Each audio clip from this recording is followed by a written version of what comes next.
Okay, good afternoon, students.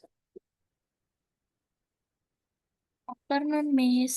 Okay, so welcome to the class. Yeah, so today we are going to talk about um, qualitative data analysis. Yeah, as a continuation from last week materials, which is quantitative data analysis.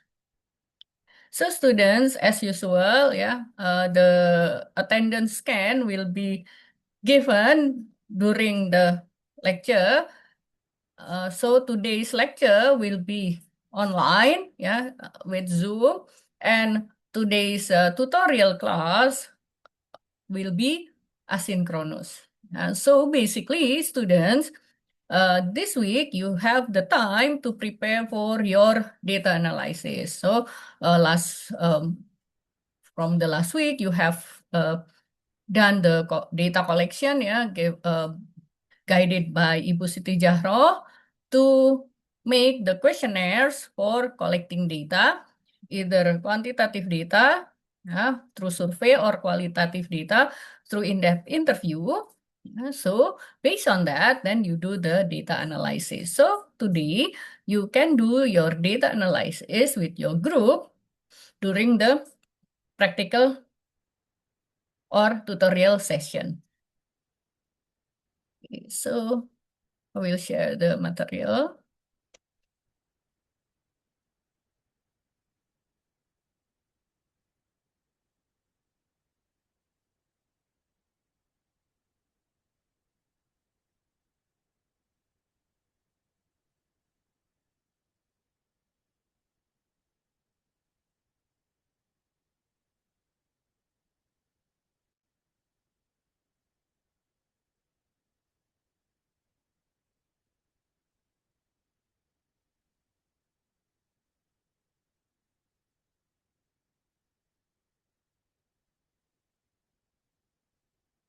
Okay, so students, please don't hesitate to ask anytime. Yeah, if you want to ask something about the material, you can either open your mic and speak directly, or you can write something in the chat.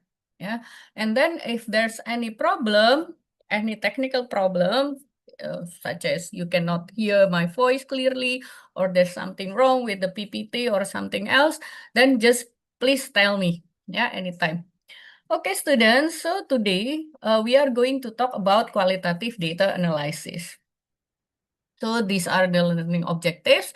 So basically, you know how to collect data. So, and then after you collect the data, then what should you do with the data?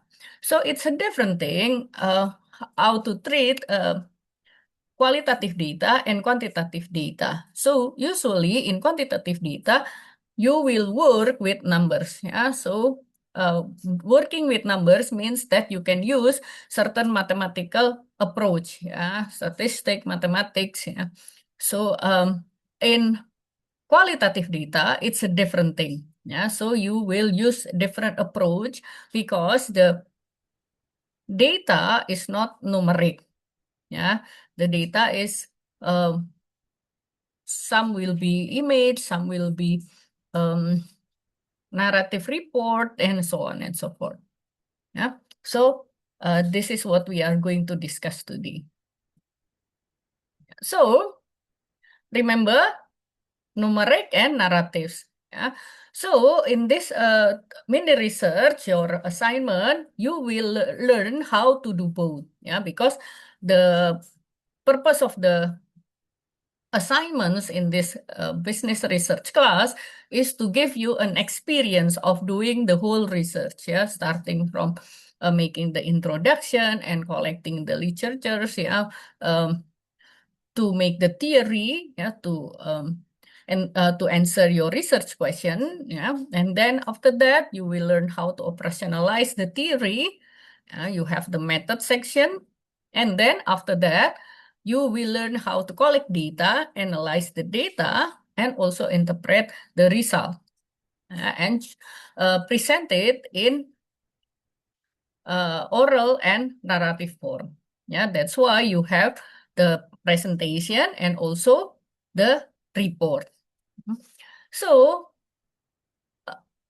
that's why you have to learn how to do both, yeah, collect quantitative and qualitative data, and also do analysis on quantitative and qualitative data.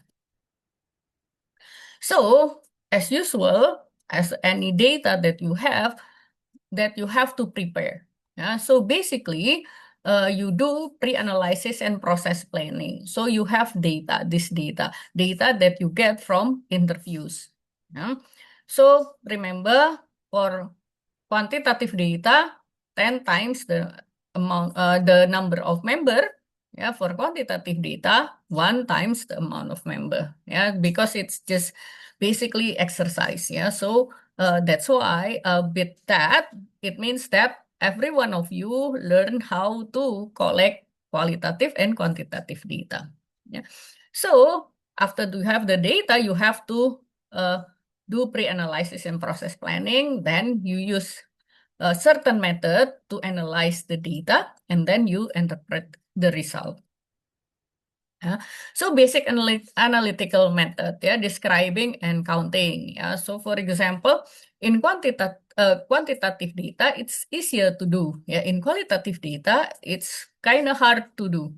Yeah. It means that in describing and counting, you can always count as well. Yeah. So for example, you can find, let's say, you want to see the satisfaction of um, the consumer of certain product, for example. Yeah, and then you will see how many times that in the interview that the person said that they are satisfied. Yeah, so you can count that.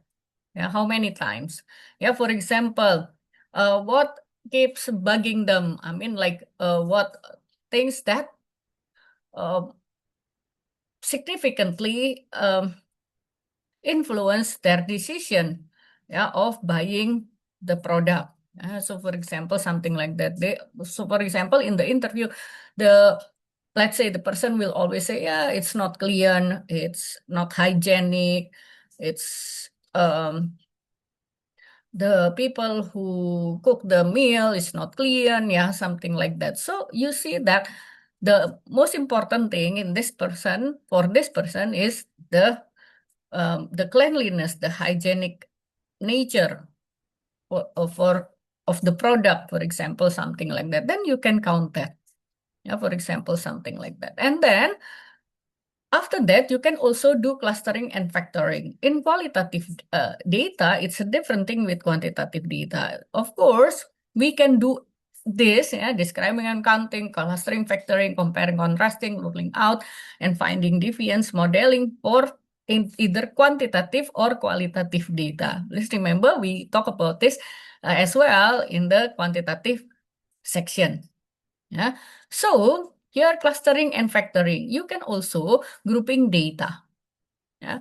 Of course, if you think that it is easier to do coding first to change the narrative into numbers, and it's fine as well. But you can always also find certain things. Yeah. For example, there's always mention about the same thing. Yeah. Um, in subsequently. Yeah, for example, when you do the interview, uh, yeah, I think that yeah, this is important for me, because I think that the the food has to be clean. Yeah, the presentation of the food should be clean. The material that they use to cook the food should be clean. The people who prepare the food, the chef and the waitress should be clean as well. So they have to also clean in serving the food. For example, yeah, sometimes you know that sometimes this is kind of gross, yeah. But sometimes if you order something with soup, yeah, berkuah-kuah, sometimes they bring it in certain way so that a part of their finger touch the soup, yeah, that you order, which is gross, yeah, sometimes because you don't know the hygienic the hygienic level of that person. Sometimes I see that, yeah, that there's the dirty finger, yeah, dirty nail finger of the waiter touching the top of my soup, yeah, which is yeah. So sometimes it's like that, yeah. So then you can see, oh, okay, so cleanliness is not only about the cleanliness of the food, but the person think that everything should be clean, yeah, including the person who serve the food, including the person who cook the food, yeah, not only just the food itself, but the surrounding, the people who work in it, and so on. Yeah? So that's clustering. Yeah? And then you can see the factor. Yeah? What is the factor? So you find that, oh, clean become a factor. Yeah, so that's clustering and factoring. And then, of course, you can see comparing and contrasting. Yeah, so for example, in a person, people tend to do this. Yeah, especially in interview. Yeah, so for example, your interviewee may say something like, "Okay, so I think that in this restaurant, yeah, the cleanliness is quite good, but I don't know. I think that the service is not that good." So contrasting, yeah, comparing and contrasting. So for example, there's one interviewee that say, yeah, I think its cleanliness is good, but the service is not good. So you can see that there's similarities in both interviewees, yeah, and so this you can do this as well. Yeah, and then you can also ruling out and finding deviance or extreme case. Yeah. So sometimes people say something that other peoples do not say. Yeah. So either you can rule it out as something that, or maybe it's not that significant, or you can examine it really carefully. Why this person say that? Yeah. So that's you can do, yeah, ruling out or examining the defiant.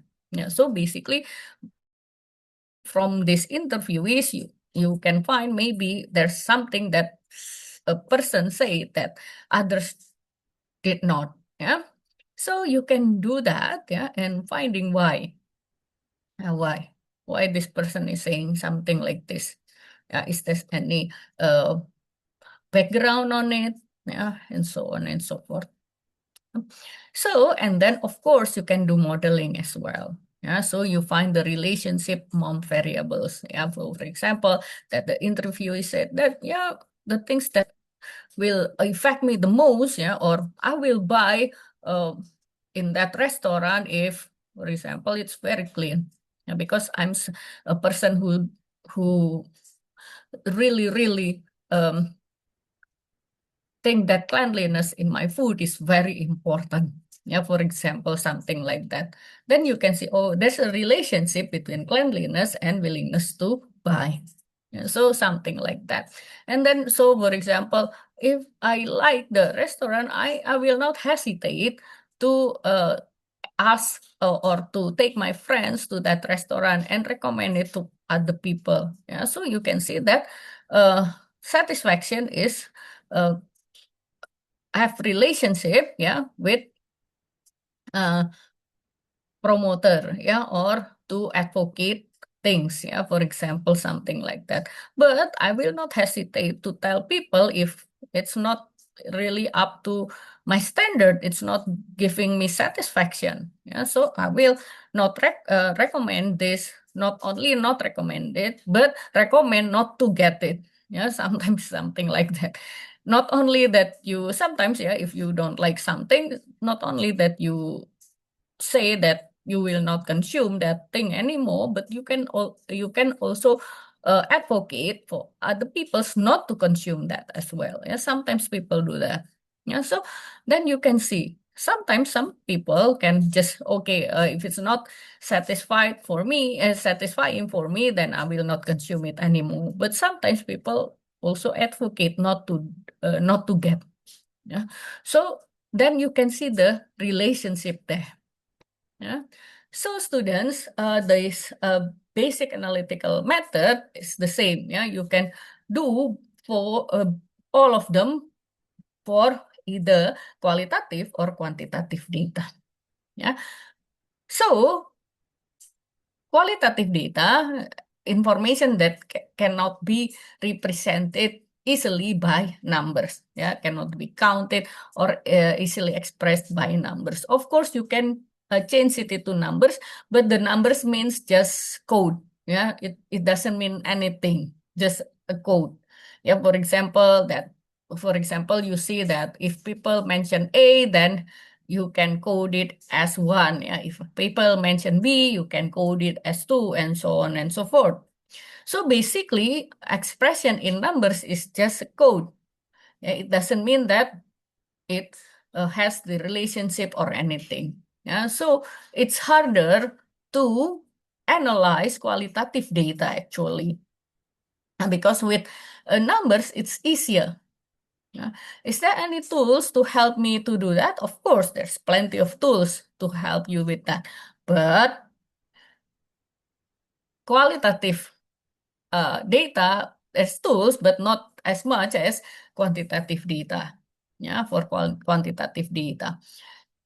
So sometimes it's also the possibility of a bias is higher in qualitative data rather than quantitative data. So it can be expressed by numbers, of course, but just code, yeah, as a code. For example, what is your favorite color? And then people will say, oh, blue, black, yellow, orange. Um, and then you can just code, okay, so if people say black, and then I will code it as one, blue as two, yellow as three, red as four, and so on and so forth. Basically, the numbers is just a code, yeah, representing something else. Yeah. And then also qualitative data can be collected as text, audio, or image. And then you can use some kind of data visualization tools to help you with that. And then, um, as usual, data collection and analysis is one of the most important aspects. Yeah, of course. Yeah, how can you answer the research question if you cannot, you didn't collect the data and analyze the data, so you cannot answer that. So it's clear. Yeah, and then next we talk about validity and reliability in qualitative data. We have to do this as well. Yeah. So basically, you have to make sure that the data is valid. It is what it is. Yeah. So validity means that the data show what it's supposed to be showing. Yeah. It is what it is. Yeah. So sometimes students, please remember in quantitative data, we talk about it as well. Sometimes uh, you cannot measure you fail to measure the right things. Yeah. As a researcher, it's very true. Yeah. Sometimes it happens. Yeah. So for example, you want to measure satisfaction. You want to measure the effect of monetary effect, yeah, of into a business. Yeah. So you cannot just say the monetary effect of a business if you just ask where the people will buy or not.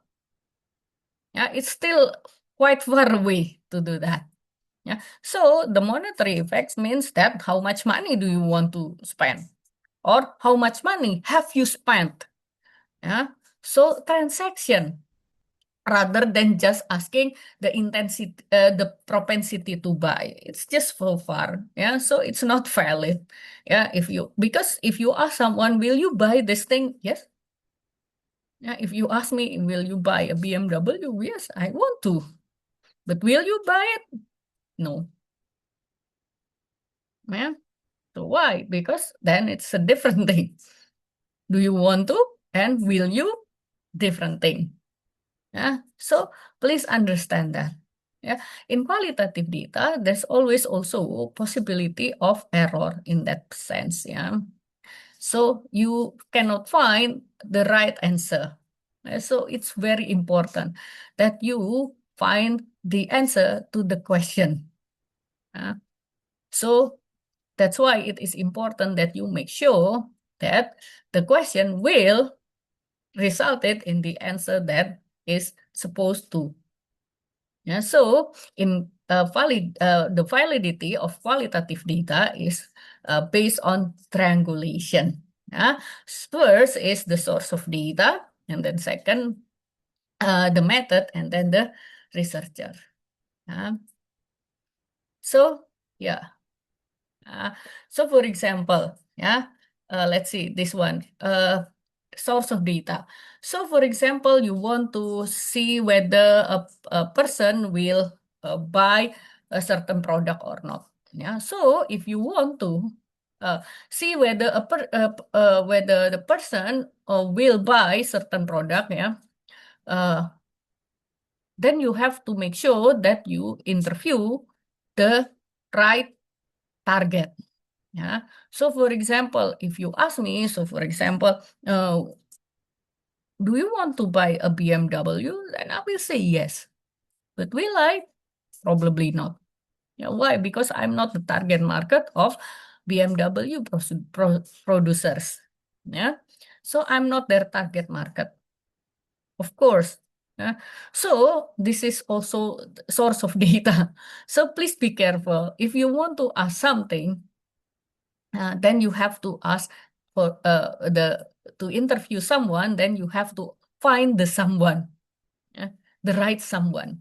So for example, if you just ask, will you buy this, and then you just ask your friend, yeah, for example, but the for example, let's say you always talk about Gen Z and Gen Z and Gen Z and Gen Z. It's so annoying. Yeah. Gen Z always. But sometimes Gen Z is not the right source of data. Why? Because Gen Z has lower mm, lower prerogative on the money. Yeah. So for example, I'm not saying that you as a Gen Z do not have money. Maybe you have more money than me. Yeah, maybe your allowance is even bigger than my salary. Maybe, I don't know. Your parents can be rich. Most probably, yes, based on your what you call it, based on your tuition. Yeah, your parents were most probably rich. Yeah. So maybe your allowance is higher than my salary. But do you have the freedom to use your allowance as free as me using my salary? Maybe not. Yeah. So that's not only about the amount of money, but also the freedom to use the money. It's very important. Yeah. So sometimes asking Gen Z is not the right the Gen Z is not the right source of data because of that. Yeah. So, and next sometimes ya, because of why? Because ya, donatur berhak ngatur ya. That means that if you Gen Z, most of Gen Zs still depending on their parents, on their daily life. Yeah. So there's always someone who will ngatur-ngatur. Yeah. Who will say that will uh, be a great influence on how to spend the money. It's a different thing with me. Yeah. So for example, if I want to buy something and there's always a Shopee package every day, my parents cannot say anything. It's my own money. Yeah. Because I'm free. I'm freer. Even though maybe my salary is less than your um, allowance. Maybe. I don't know. Yeah. But please understand that the power is where. Yeah. So for example, if you want to also ask, yeah, uh, whether uh, the will someone buy the formula, yeah, formula milk, yeah, of course the one who buy it will be the parents, not the baby who drink it. Yeah. So the source of data will be the parents, not the child, even though the child is the one who consumed that. And so please understand that source of data is very important to for the validity of the data. Yeah. So next is the method. Yeah. So sometimes students it's harder to do interviews. Yeah, because of course you have this questionnaire or basically list of questions. But sometimes asking that is not as easy as you think. Yeah. So this is what I always say with my advisee. Yeah. So for example, not so long time ago, my advisee have this list of questions that he will give to the CEO of the company where he is doing his research. Yeah. So and then he asked all this very very detailed question. Remember, CEO detailed question. I'm not going to match. Yeah. And I say, yeah, you have too many questions. Yeah, too many questions, so detailed questions. And then you will ask this to the CEO. The CEO will be pausing and throw you away. Yeah, you are not going to do this. Yeah, so please don't do this. Yeah, so and then is it interview always the right method? Asking the very detailed question? Maybe not. Yeah. So what you do is find do observation, for example, first. Yeah. And then make a record of your observation and then do clarification. And then for the clarification, you can do interview. Yeah. In your case, of course, the method is always interview, but please understand how you can ask the questions. It's also important. Yeah? So sometimes if you ask something that not probing, for example, something that you can easily say yes or no, then it's not a good method for finding qualitative data. Yeah, qualitative data, basically you have so many information in just one question. Yeah. So you have to know how to ask. Yeah, please remember in Seven Habits it's also like that. Remember? Yeah, active listening. So that's why, yeah, Seven Habits is very important. If you master that, then many things in your life will be much easier. Yeah, including doing research. So active listening. Sometimes, yeah, if you ask something too detailed, yeah, have very detailed questionnaire, and then you ask something that's easily answered yes or no, or will produce short answer, then you will not get enough data to answer your research question. Yeah. Then, rather than just asking in one way, yeah, when you ask something and then the interview will say yes, no, this, that, that's it. Yeah. So and then you ask again, and then the interview will say yes, no, this, that. So make it two-way. Yeah. Probe. Yeah. Ask probing question. So if the person say yes or no, for example, why yes, why no, and then because of this, what do you mean by this? Yeah. Because of that, why do you mean by that? And then that one and that two, then that three, for example, and what is that one? Why you think like that?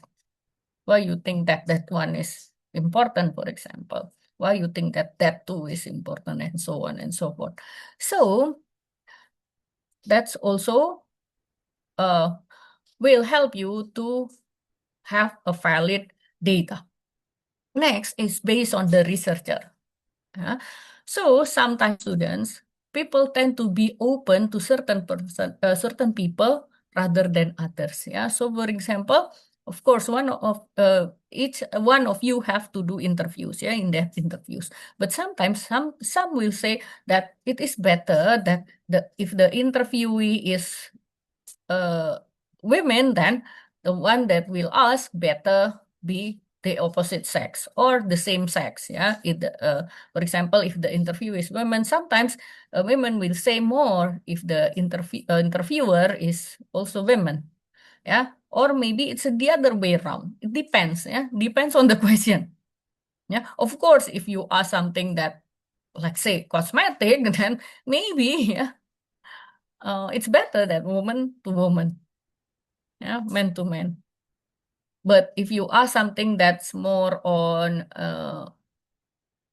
um, let's say, um, food, yeah, more neutral. Maybe it's neutral. Yeah, it doesn't matter that you have to have the same gender, yeah, between the interviewer and the interviewee. Yeah, so that's the thing. Yeah, so sometimes different researcher, yeah, can result in different things. Yeah, so checking the validity is by making sure that either one interview and the other interview have in general the same in have the same types of answer. Yeah, because sometimes, yeah, sometimes students uh, researcher can be the source of blunder as well. Yeah, so by making sure that do I ask the right question, that and see the result, yeah, and then compare the result of your interview with the result of your friend's interview and see whether you can find the similarity there. Yeah. So if the result of your interview is way off, and then it's not valid, then you have to do the interview again. Yeah. So students, these are some a very popular method, yeah, called uh, source of data method and researcher, yeah, a way of checking the validity of the data. It's called triangulation. Yeah. So you can also do other methods of data validity checking, yeah, with observation, yeah, theoretical analysis. Yeah. So basically you compare the answer to the observation, and then theoretical analysis. It means that you find that the answer is in line with certain theory. Yeah. And then also peer review, ask someone to make sure that it's true, it's valid, and so on and so forth. Yeah. So procedures of qualitative data analysis. First, data preparation, yeah, data collection, organization, and documentation. So you have this interview. So it's still in voice, for example, or voice and video, let's say. And then you have to organize them. Yeah. So you have to make the transcript. That's data preparation. And then data reduction. Yeah. So sometimes students, yeah, sometimes in the interview, especially, yeah, or in focus group discussion, for example, you have to build the report first. Yeah, it means that you cannot directly ask things. Yeah, you have to build report. Report means that you build certain closeness to the person that you will do interview with. Yeah, the one your interviewee. So it's not important, of course. Yeah. Sometimes you see the angle, the point of entry, for example. You see that you like cats, for example, and then you will talk about the cats. Yeah. I like cats. Yeah, I like that. I have this orange tabby, for example. He's so cute. Yeah. So because maybe you know that the interview likes cats as well. Yeah, like cats as well. And then yeah, I have this calico cats, yeah. Uh, it's a female cat, so yeah, it's kind of annoying, but I love her so much. Blah blah blah blah blah blah. So you have this report. Yeah, it's not important for your research, yeah, because your research is talking about something else, not cat, yeah. But sometimes it is important to build report. So that data about talking about cat is not relevant in your research. Yeah, then you have to reduce it. Yeah? So you omit it, but it is important. Yeah, especially in interviews. Yeah, interviews, in-depth interviews. I also FGD, yeah, focus group discussion. Yeah, because people needs conditioning. Yeah, people needs to uh, build certain closeness to you as a researcher. That's why it's a different thing in qualitative data collection. Yeah, in quantitative data collection, basically just asking yes or no, give rates and short answer. But in qualitative, you expect longer answer. Yeah, you expect depth. Yeah, that's why you need to build rapport. But the result, yeah, it's there, but it's not important for your research. So you will omit it, data reduction. And then you do data classification. You group it, you code it, you map it, you categorize it. Yeah. And then based on the data that you have classified, yeah, and then you do the analysis, yeah, so you can find patterns of teams. For example, yeah, there's a pattern that um, people will spend more money if, for example, the product is satisfying. Then um, why it's called satisfying? Why? Because it's clean, because it's value for money, because blah blah blah. Yeah. So you have to find the pattern here. Yeah. So you have the factors cleanliness and value for money that will influence. Yeah. There's the satisfaction, and then because they're satisfied, they will buy again. They will spend more money. Yeah. So that's the patterns. Yeah. And then you do data interpretation. Based on that, then what you can interpret. Yeah, based on this, that people will spend more money, yeah, if the product is that. Yeah. And then here you can also put it into social culture context. Yeah, sometimes yeah, students sometimes in Indonesia with typical yeah, but maybe it's not, it's less and less, yeah, nowadays. But in Indonesia, it's common, yeah. For example, if you go to a restaurant, then you ask for the promo, something that you find outside, yeah, or something that you buy code for, voucher for, and then you can, and when you enter the restaurant and the restaurant said that, yeah, the promo item is sold out, and then you tend to be in that restaurant and buy another thing. Yeah, so sometimes the propensity to buy is not because of the promo. Yeah, people will buy anyway because they're already in the restaurant. Yeah, so then understand the social culture context as well because it happened to me. Yeah, yeah. So for example, so so I met these friends. Yeah, basically just someone who work at IPB. Yeah, but in the same graduation year as me. Yeah. So even though we work in the same institution because of we work in the different units, we rarely see each other. Yeah. So one time we decided, so we have this reunion and then we have times to spend. Yeah. And then let's say after the ceremony, then we can just stay. Yeah. Find a restaurant and eat something. Yeah. And hang out there, for example. It was that. And then um, we go to a mall, yeah, Botani Mall, and then we roam around finding restaurants. And then my friend said, "There's a promo there. Let's go there. I think it's good." Yeah. So basically, we went there, and then we asked, "Is the promo still available?" Yeah. And then the staff of the restaurant said it's not available because we ran out of it. Yeah. Me as a very idealistic person think that this is a marketing gimmick. Yeah, because I'm in business school. My friends in landscape architecture, and the other one is in um communication, which is different. Yeah, they have different mentality. And both of my friends said, "Yeah, we can stay in this restaurant and buy something." Yeah, but I said that we came here because of the promo, because you like the promo. So if the promo is not here anymore, then I think that we should find another restaurant.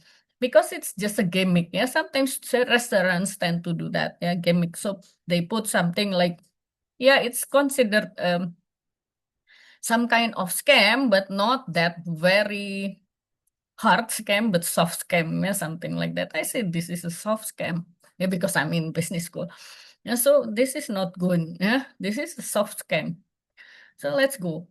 Yeah, I don't like to be scammed. Yeah. But my friends say, yeah, but we are already here. It's malu-malu, yeah. It's diliatin orang. I don't care. Yeah, let's go. Yeah, so that's what happened. Yeah. So sometimes in that social cultural context, we have to understand that sometimes people just buy because of not because of the promo. Yeah, but they like the promo and they want to buy it, but because there is just some kind of soft scam. Yeah, um, bait and switch. It's called bait and switch. I don't know whether you have learned about this or not. Yeah, usually you will learn about this in ethics class. Yeah, business ethics class. Yeah, bait and switch. So no, bait and switch is kind of scam. Yeah, soft scam. So I don't like to be scammed. Let's go. But we are already here. Yes. Can you imagine that if I'm not there, maybe both of my friends just eat there.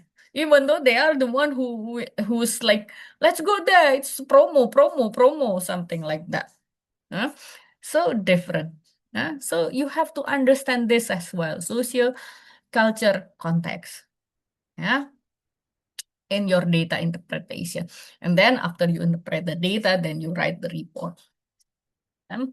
So, data analysis method, content analysis. So basically, you find the content.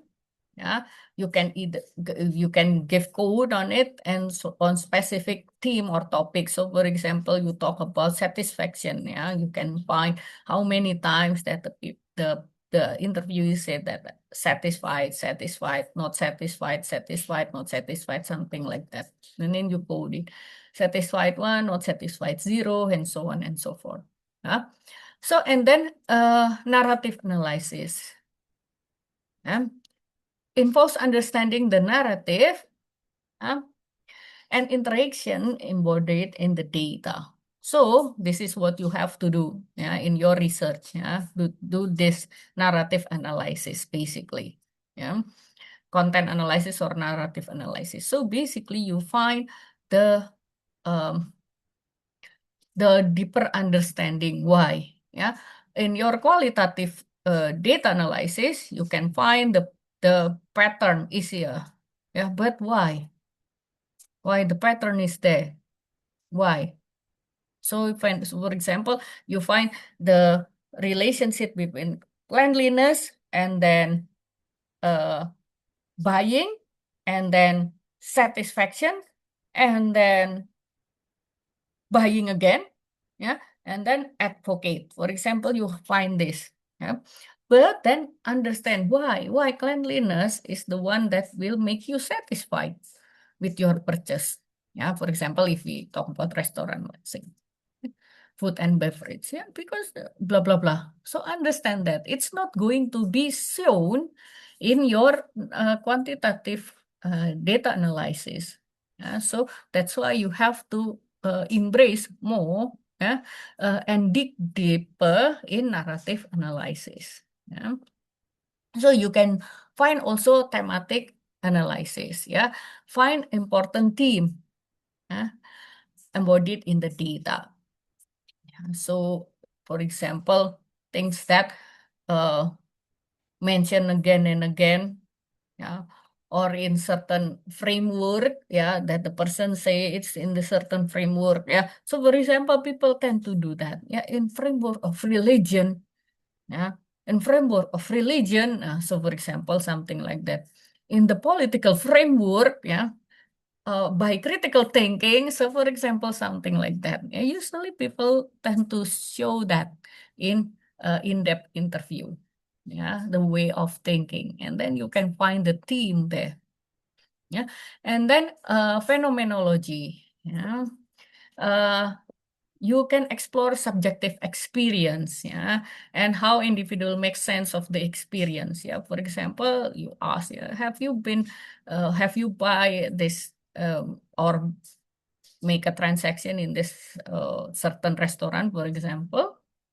Yeah, what do you feel? Um, how? Yeah, I feel satisfied. Why you feel satisfied? Yeah, what kind of things that make you satisfied? Yeah, I think that yeah, it's clean, it's value for money. The menu is not, it's kind of fair.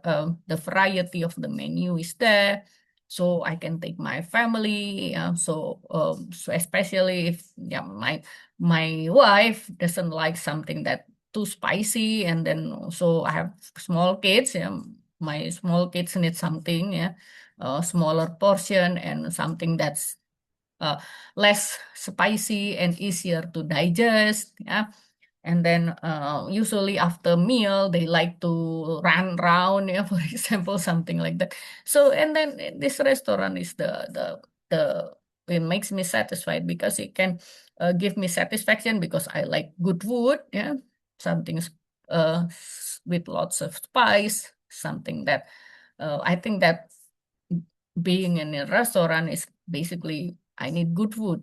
While for my wife, it's more like whether the ambience, yeah, the people there is giving the nice vibe, yeah, for example. And for my kid, yeah, because I still have small kid, basically they just want to eat something simple, and then they just want to run around and play. So this restaurant give me all of this experience. So each of us can get what we need. Yeah, I get the food, my wife get the vibe, and then my kid get the playground. Yeah, for example, something like that. That's um subjective experience. Yeah, for example, something like that. It's called phenomenology analysis. Yeah. And then grounded theory analysis. Yeah. So this one is kind of hard. Yeah. Usually it's done by doctoral students. So in grounded theory analysis, so basically you go to and ask people, yeah, and then based on the answer of the people, yeah, and then you make certain theory. You propose this theory. So you develop a new theory from collected data. Yeah, it's harder to do, yeah, but it's there. Yeah, people do this anyway. Yeah, for example, uh, many doctoral students do this. Yeah, so basically, you do interviews with people and find the team, find there's always uh, a novelty in research. Yeah. Of course, for doctoral students, finding the novelty is kind of hard, where you have to develop a new theory. Yeah. So, grounded theory analysis. So many qualitative data analysis method, but for your mini research, just narrative analysis is enough. Yeah. So it's an exercise. So you have to do that. So how to interpret qualitative data analysis? Yeah. So basically understand the context of the research, yeah, identify patterns and do comparative analysis and contextual and interpretation and finding the present the findings. Yeah. So students in your mini research, you have qualitative and quantitative. Yeah. So for the qualitative part is to find deeper meaning, yeah, contextual interpretation. Yeah. So your findings will be richer. Yeah, so that's the purpose of doing both. So you have the exercise, of course, and then you can also give deeper understanding of things. Yeah, so that's what that's how you can interpret the result of your data analysis.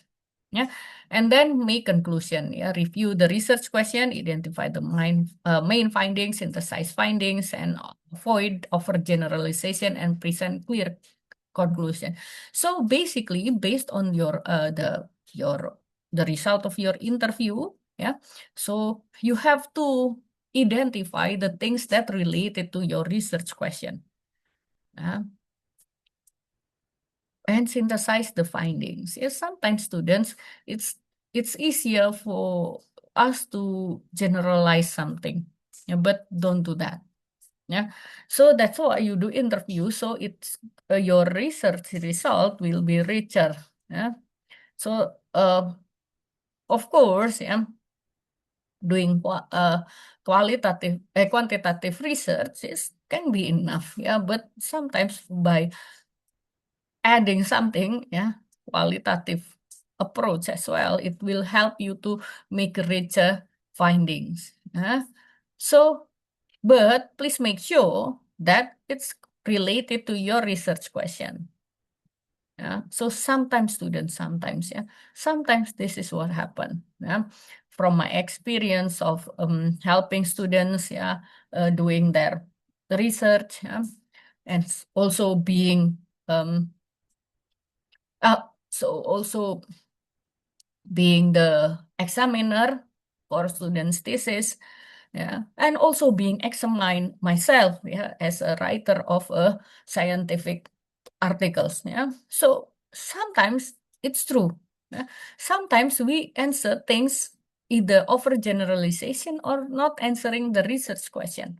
So please be careful on that. Yeah. In the conclusion, you have to uh, answer your research question. Yeah, your result should answer your research question. Yeah, your data analysis result should answer the research question. If it's not answering the research question, then you have to do it again. Yeah. Either collect the data again or do a better analysis. Yeah, so sometimes it happens, students. And it happens to everybody, all researcher, because sometimes students, as a researcher, we have all this information here, yeah, on in our head. But the thing is, your research, it's not only will be presented orally, but the most important thing, it will be presented in narrative report, yeah, in report. So the one that will be understand, yeah, based on the weight of uh, grading, yeah, you know that in this class the grading is higher in the report part rather than presentation parts. Yeah, that's why it means that you can present. Presenting is good. Yeah, presenting orally. Yeah, oral presentation is 10%, while the report is 20%. Yeah, for each. Yeah, so please understand that. Yeah, because 40% of your grade, yeah, will come from your report. So please understand that. 40% of your grade will come from your project. 20% from the report. Yeah. Oh, yeah. Yeah.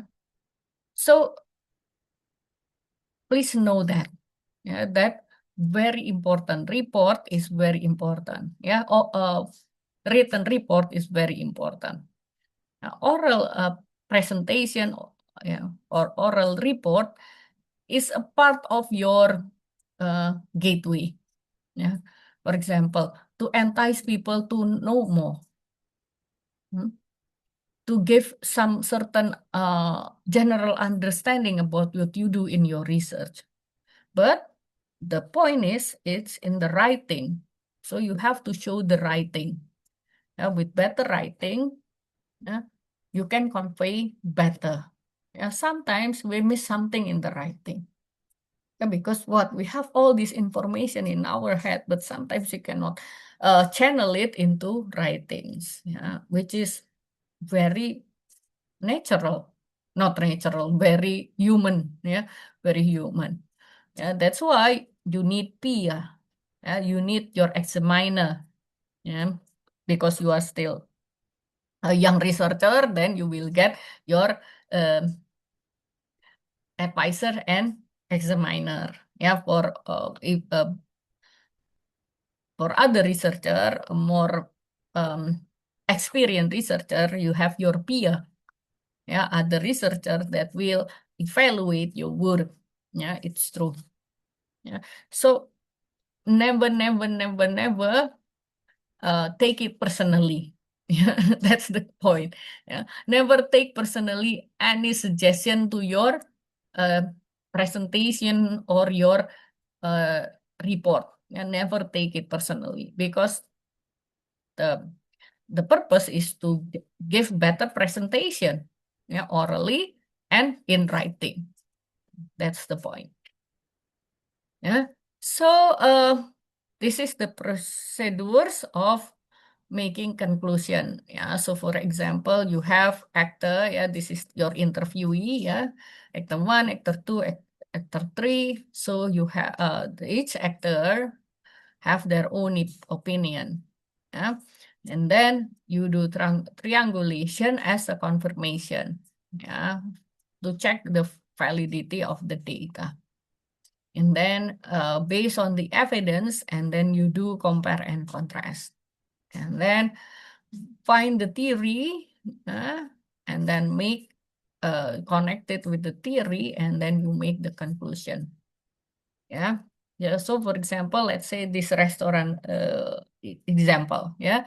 So actor one, yeah, for example, interviewee one have their own opinion. So why they like this restaurant and they buy things in food and beverage in this restaurant, and uh, whether they come from for the second time, the third time, or just that one time. Yeah, for example, they have their own opinion. And uh, then check the evidence. Yeah. So for example, sometimes people, there's always a tendency to give either to make the interview feel good, very good, or feel very bad. Yeah, sometimes tends to be like that. But you can find the evidence. So for example, the food is bad. Yeah, I'm not satisfied. Many times have you been here? 10 times, yeah. So if the food is bad, then why are you here for the 10th time? Yeah, so it's kind of weird. Yeah. So for example, and then, oh yeah, the food is not good. I lose my mood of eating the food, but basically all the plates are clean. So it's not backup evidence, yeah. So that's why it is important for you to do observation as well. So and then based on that you can do compare and contrast. Yeah, it doesn't mean that everybody will give false statement. No, most people are honest, yeah, especially if they know that what you do is research, yeah, a part of your study. Usually they appreciate that. Yeah, but sometimes, yeah, sometimes students, if you do interview, the there's always a possibility of bias. Yeah, remember that. But basically, most people are honest. Yeah, especially if they know that you are a student, it's a part of your student research. Then usually they will be very honest. Yeah. So, and then you base on that, yeah, you do compare and contrast of those opinions. Yeah. So, for example, you see that is there any similarities in the answer or any differences in the answers of those three actors. Yeah. And then after that, yeah, and then you find the theory. For example, let's say the theory that people will be satisfied if there's the reliability. Yeah, so that you can always count on the menu of the restaurant. You can always count on the service, yeah, the level of service of that restaurant, and so on and so forth. Yeah, for example, something like this. And then there's also tangibility, the things that you can see. Yeah, for example, the people, yeah, the cleanliness, yeah, the food, yeah, uh, the chair, something that you can see. It's not that the what you call it, the friendliness. It's something that it's not um, stated. Yeah, it's not tangible. Friendliness, something like that, but something that's tangible. Yeah, physical evidence. Yeah, for example, something like that. So then this theory, you have this theory, for example, and people will be satisfied with a service, yeah, if there's physical evidence, if there's reliability, and so on and so forth. Yeah. So based on that, and then you make the conclusion. Yeah. So based on these actors' opinions that we back up with the evidence, and we do compare and contrast, and then this is what we find. Yeah. So based on this theory, blah blah blah. Yeah. So that's the conclusion. Okay. So that's how you can do that. Yeah. And then uh, you can also do this, yeah. So for example, you have a group, yeah, that you can do confirmatory, another group you do confirmatory, yeah, and then check another informant to do confirmation, and also based on the evidence you can find inferential, yeah. For example, in the restaurant, let's say this is a restaurant for family, for business together, yeah, so business people together for a meeting or something, yeah. For example, there's two type of this um, mm, consumer, yeah. In the weekday you have this gathering, yeah. For example, company meeting, yeah, a business meeting, something like that, usually during the weekdays, yeah. In the weekend usually there's family, yeah, family, either uh, a real family, yeah, blood related family, or made up family, such as your friends, yeah, for example, something like that. And then you have these two group, yeah, and then you have actors, yeah, in those different groups, and then you ask things, and then you can do confirmation. And then you have other informants that will, uh, other informant, for example, the people from the top, yeah. And then you do based on that, then you see the evidence as well, yeah. And then based on that, you make the inferential, yeah, or you make the, you find the answer. So it can be something like that as well. Okay, so that's it, students, yeah, for the material. Any questions?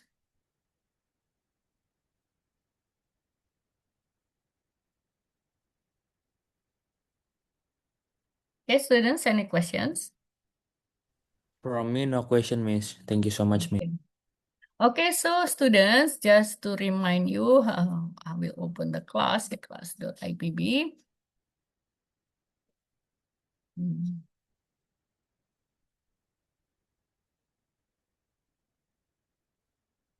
Okay, so wait.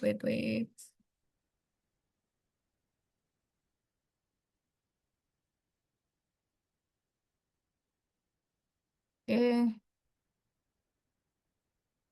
Hmm.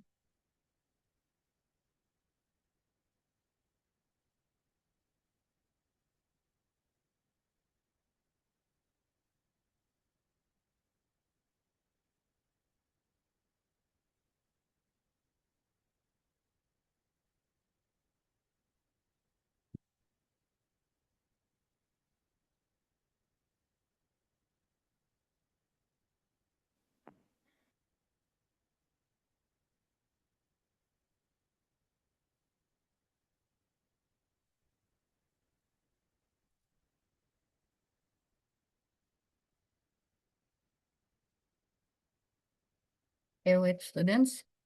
Okay, I will share the apa? Okay. So I will share the class, yeah, class.ipb. Yeah, so you can see there.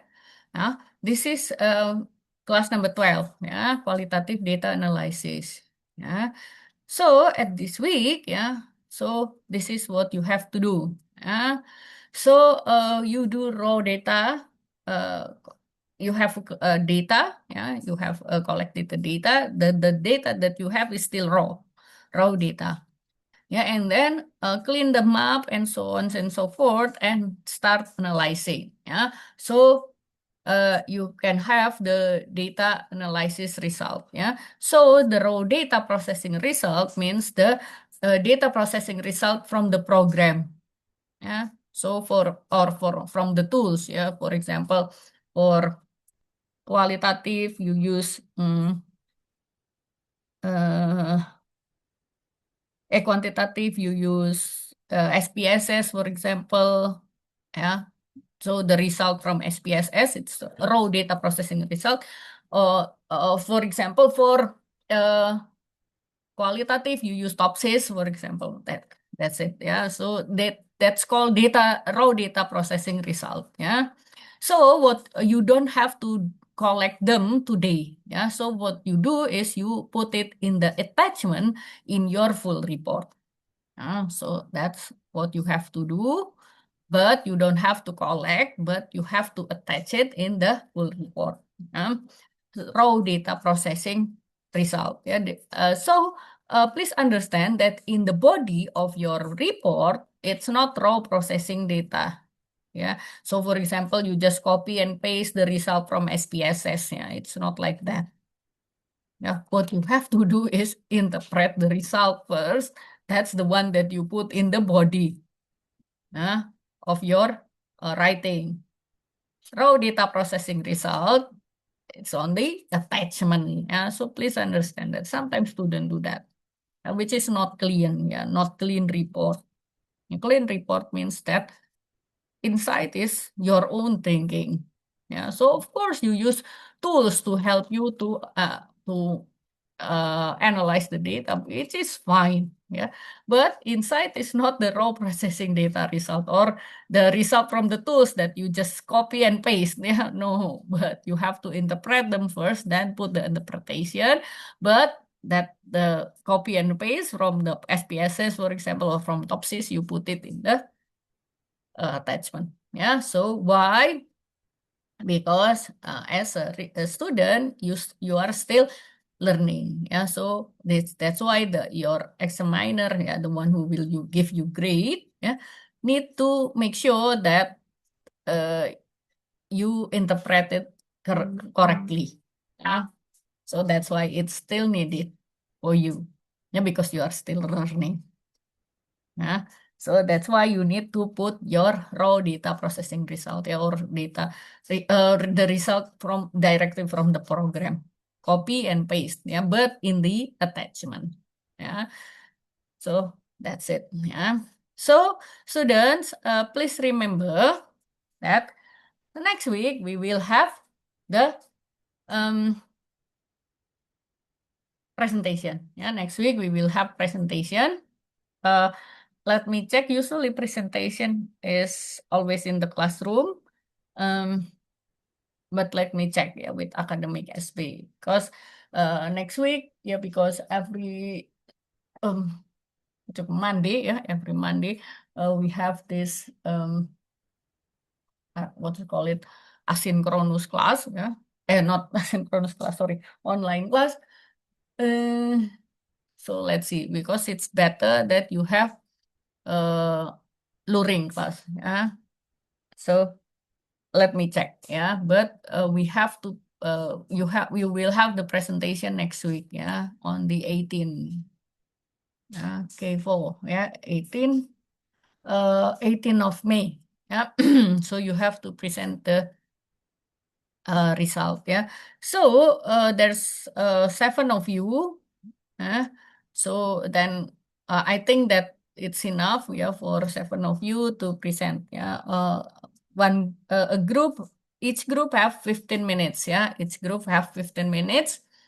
With the comment blah blah blah, around 5 to 10 minutes. So if every group have 25 minutes, yeah, 25 times 7 is 175 minutes. Yeah, 175 minutes is around 3 hours. Yeah, 3 hours is 180 minutes. Yeah, so around 3 hours, which is enough. Yeah, so then all of you will present at the same date. Yeah, on the 18th. Yeah, but still the same as the proposal one, that you can either decide on yourself. Yeah, either you want it to be what you call it, randomly chosen. Yeah, the presentation time. Yeah, the presentation either the presentation time either can be randomly chosen, or you can just arrange it with your friends who wants to go first, the second, the third, and so on and so forth. The presentation sequence, yeah. So you can either arrange it among yourself, or you can just ask me to randomly choose. Yeah, it's up to you. Yeah, you can discuss it with your friends. Yeah. So I think it's better that you are the one who volunteering, yeah. So who wants to go first, who want to go next, second, and so on and so forth. You already talk about it in your group, and then you give me just the sequence, yeah. Group, which group will go first, which group will go second, and so on and so forth, yeah. So I don't have to think about it, yeah. It's better that you are the one who decide that among yourselves. Yeah? So please decide that. So next week, the the flow of the presentation will be smooth because everybody knows where they are going to present. Yeah. So it's, yeah, everybody at each group knows that when they are going to present. Yeah. So it's smoother.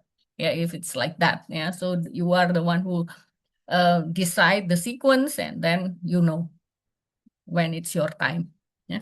So reminder, yeah, next week presentation. Yeah. So students, the what you call it, the guidance is there. Yeah, the guidance is there.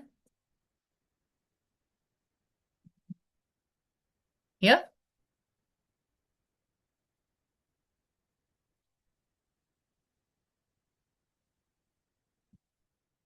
Oh. Wait. Sorry, students. Sorry. Sorry. Not next week. The next week. Yeah, the next 2 weeks. Yeah, not this one. Sorry, student. Yeah, yeah, this one. Yeah. Your presentation will be on the um wait 25th. Yeah, not next. Sorry, student. Um not next week. Yeah, I think that, yeah, it's still one more material. Yeah, presenting research. Yeah. So yeah. Your schedule will be on the 25th, yeah, on the 25th, not next week, yeah. Sorry if I give you some kind of heart palpitation because of that.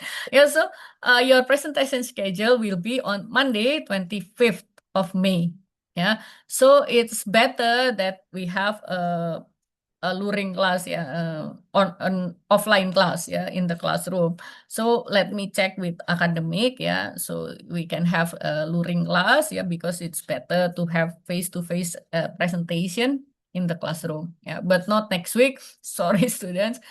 The next 2 weeks, yeah. So please prepare on that, yeah. So because next week the material is basically communicating research results. So basically how to prepare for your presentation, how to write your narrative report, that's it. Yeah. So please understand that presentation is 5% of your grade. Yeah. So please be there. Yeah. If you are not there, then you lose 5% of your grade. Yeah. So the same as the presentation for proposal. Yeah. If you are not there, then you lose 5% of your final grade. Yeah, so it's not that much, but it's quite something. Yeah, so um, if you miss the presentation, then you still have credit for preparing presentation material. Yeah, but not the credit for presenting. Yeah, so please be there. So on the 25th, yeah, on the 25th of May, you will have the presentation starting at 1 o'clock. Yeah, next week we still have this kind of material first, yeah, a lecture, and also asynchronous group work, yeah, for the tutorial class. And then the next week, the subsequent week, yeah, the next 2 weeks, on the 25th, you will present your work. Yeah. So the guidance is here. Yeah, the guidance is here. So just see the guidance. Yeah, see the guidance for the presentation. See the guidance for the full report. Yeah, the guidance for presentation, including which things that you need to put in your PPT, and also the technical aspect of your presentation. Yeah, it means that you decide on yourself the sequence of the presentation, who will go first, second, and so on and so forth. Yeah. So each group have 15 minutes maximum that you have to manage on yourself in your groups. Yeah. What part of which part of your report that you have to present. Yeah. Which one is you need to emphasize, which one you need to just skip. No, not skip, but make it quick, yeah, and so on and so forth. It's decide that on yourself, yeah. So that's what you have to do, yeah, in the 25th. Yeah, you have to present your research result. Yeah, so the whole thing, yeah, from introduction to conclusion. And then after that, you need to submit the full report. Yeah, as usual, the full report will be submitted during the final exam. At the same time. Yeah, usually something like that. Yeah, as before. Yeah, you have collected the proposal, right? Yeah, so it's basically the same. Yeah, so you do the exam first with exam.ipb in the classroom. Yeah, so using exam, but in the classroom as before, yeah, as the UTS, yeah, as the midterm test. You have that first, and then after that, you collect your report later on. Yeah, after you finish your individual exam first, and then you collect your group report. Of course, students in this class, so many assignments still have exam. Yeah, why? Because just based solely on your based solely on your exam is not going to cover it, yeah, because you need to show your exercise, yeah. But based solely on your uh, mini research project is not also going to cover it because you need to show the understanding of the research concept. So then you have both. So basically, you have to show your understanding of the research concept. What is business research? The concept in the business research individually, and then you show your group work in your mini research presentation, oral presentation, and also mini research report. So that's why you have so many assignments and still have exam in this course, yeah, because everything is basically to help you to understand, to prepare yourself to do the real research, because you have to do your research whether you like it or not. Because um, doing research is a part of your study. It's one of the prerequisite to be called Bachelor of Science, to have the degree of Bachelor of Business, Business Science, Bachelor of Business Science. So you have to show that, to show the understanding of the concept and then to show the application of the concept. So please do the both. So, okay, students, any question about the assignments, the things that you need to prepare for the subsequent weeks? Any questions? You can see the details on class.ipb, of course, as usual. Okay, let's see the scan.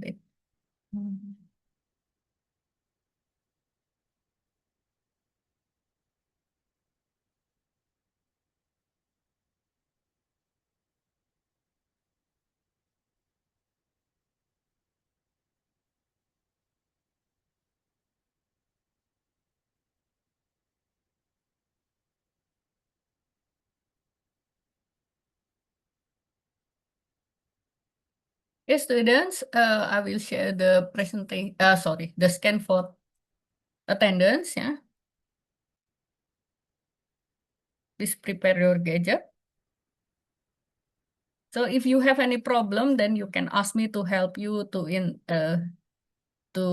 enter it manually. I will help you manually. Miss, I only have one gadget. Yeah. Later, later. After everyone has put it in, So if you have any problems, then you can ask me later, manually. So please wait. Yeah.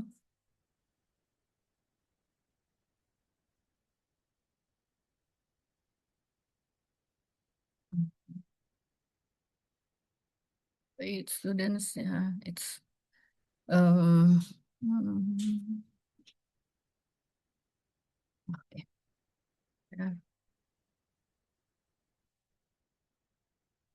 to make sure that it's this class. Business. Okay.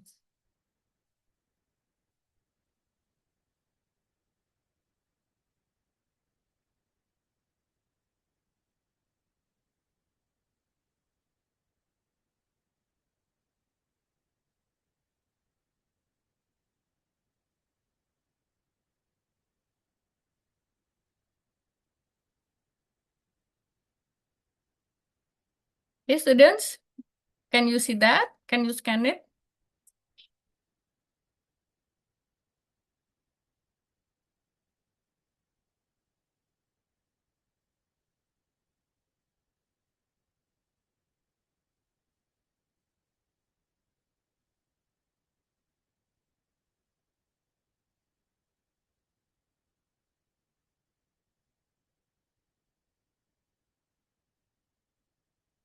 Okay, so do any of you have any problems?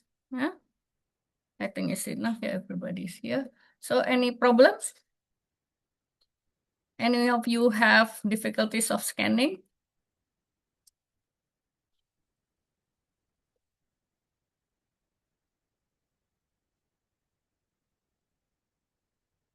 Okay.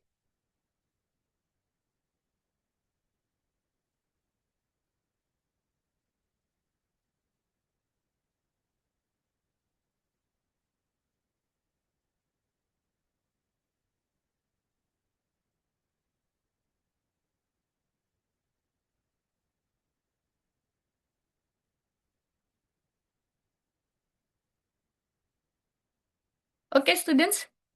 Let's open the camera and take picture. Yeah, you can also take picture on your side. Yeah. Okay, students, open the camera. Yeah. So I don't care if you haven't showered yet. Yeah, it doesn't matter. Yeah, I cannot smell you anyway. Yeah. So please open the camera. Yeah. Just make sure that you show your face. Yeah. Okay. Set your camera. So you show the whole face. Yeah. Okay, students.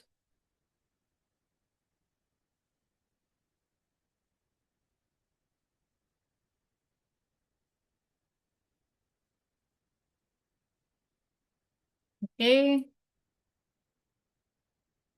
Miss Keisha. Okay. Okay, I think everyone is here. So except Mr. Gazi, yeah. Okay, so let's take the picture. 1, 2, 3. Wait, wait, wait, wait. Okay, another one. 1, 2, 3. Okay, so students, that's it. Yeah, thank you for coming. Please do your exercises. Yeah, do your assignments. Yeah, so uh, doing assignments help you to learn how to do real research. Yeah, so later on in your fourth year, when you do your own research, then you have the what you call it, the experience of it. Yeah? So, any questions, students? Any questions? Okay, so if there's no question, then thank you for coming. For the tutorial class, yeah, because it's asynchronous, yeah, I will put as asynchronous means that everybody is here. Yeah, so for asynchronous class is that. Yeah, so you don't have to fill out the attendance. Yeah, I will fill it out for you for the tutorial class. Yeah, for the lecture class, this one. Yeah, the scan. Okay, so students, thank you for coming and. Please don't forget to do your assignments. Yeah, please prepare for your presentation. There's no assignment collection for this week. Yeah, but you have to do it anyway. Yeah, it doesn't mean that if you don't collect it and you don't do it. Yeah, but it's a part of your final report. Yeah, final presentation and final report. So you have to do data analysis this week. Yeah, otherwise you don't have any more time. Yeah. So start doing your data analysis from this week and next week, and then also prepare for your presentation for the 25th. yeah, the next 2 weeks. Yeah. So thank you, students, for coming, and then see you next time. Have a nice day. You may leave the Zoom. Thank you so much, Thank Miss. you so much, You're Thank you, Miss. welcome. Miss. You're welcome. Thank you, Miss. You're welcome.